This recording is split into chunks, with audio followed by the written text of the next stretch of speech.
Picture this. You're standing inside a massive modern AI data center. You've got rows upon rows of high-density GPU servers and thousands of tiny cooling fans just humming away in perfect unison.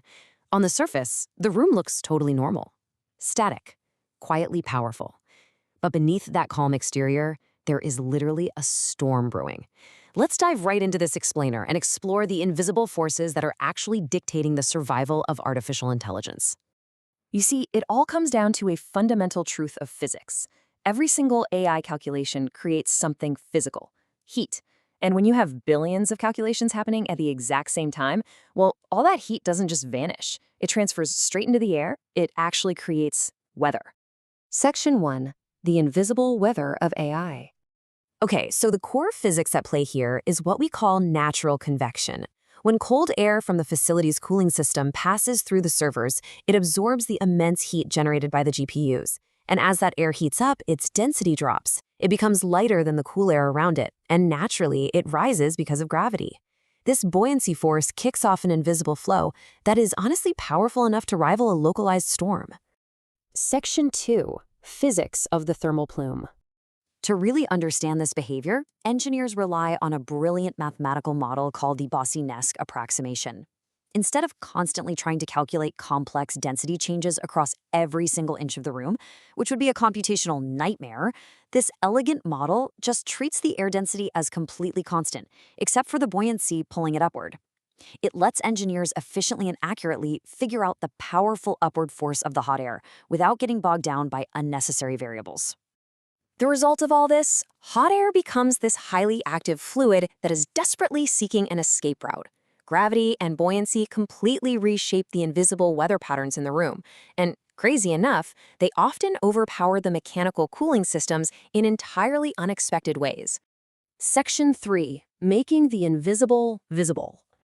Now, the air might be totally transparent to the human eye, but that's exactly where computational fluid dynamics, or CFD, comes in. It makes this invisible flow visible. Using highly sophisticated CFD software, engineers use specific visualization tools to analyze this hidden storm. We use contour plots to map temperature and pressure, vector plots to show velocity and direction, and streamlines to trace the exact paths that individual air particles are taking.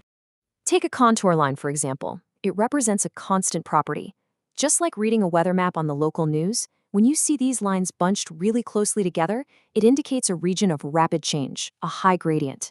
This shows us exactly where the intense pressure and heat are localized right there, within the server airflow.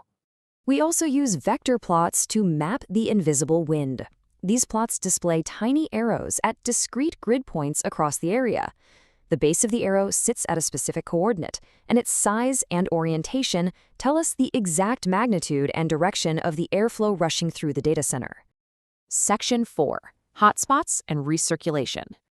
And this brings us to a highly dangerous phenomenon: the recirculation loop.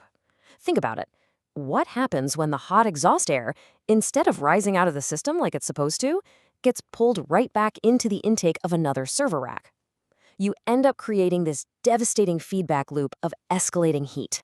This directly impacts the internal hardware through a process known as conjugate heat transfer. Basically, the convection from the fluid air is directly coupled to the conduction within the solid server wall. The heat transfers seamlessly from that trapped, recirculating air straight back into the physical silicone of the GPU. And here is the really terrifying part. The average room temperature might look perfectly fine on the wall thermostat, but a localized thermal gradient caused by just one invisible recirculation loop creates a local hotspot. And it only takes one severe hotspot to cause a catastrophic failure for an entire massive computing cluster. Section 5. Engineering the virtual solution. But here's the good news. CFD doesn't just tell us something is hot. It explains exactly how to fix it, well before a single server is even turned on. Engineers use the simulation to completely redesign the cooling flow by modifying thermal boundary conditions. They can actually implement virtual 3D fan zones. These apply a distributed momentum source to simulate precisely how a new fan arrangement will push the air, completely overriding the natural buoyancy of those dangerous hotspots.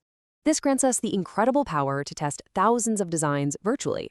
We can run these CFD visualizations over and over, tweaking fan properties and rack placements until the recirculation just disappears completely and the thermal field becomes perfectly uniform. And we do all of this without touching a single piece of physical hardware. Section 6, the future depends on flow. If we pull our perspective back for a second, we can see the enormous scale of a complete AI data center. The sheer computational magnitude of analyzing an entire facility like this requires simulating millions of realistic flow particles. We can actually watch as countless thermal plumes interact across the room.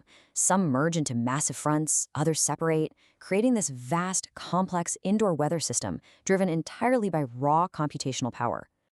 So, what does this all mean?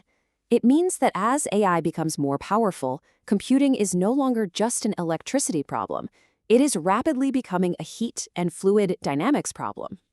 The relentless progress of artificial intelligence is fundamentally bound by our mastery of these physical forces. The future of AI truly depends on flow. And computational fluid dynamics is the ultimate tool we have that makes this invisible weather visible. Which leaves us with a pretty profound question to think about. As we build even denser, more compact, and infinitely more powerful AI brains, will our physical ability to control this invisible weather ultimately be the hard limit to artificial intelligence? Thank you so much for joining me for this explainer. Keep questioning and keep exploring.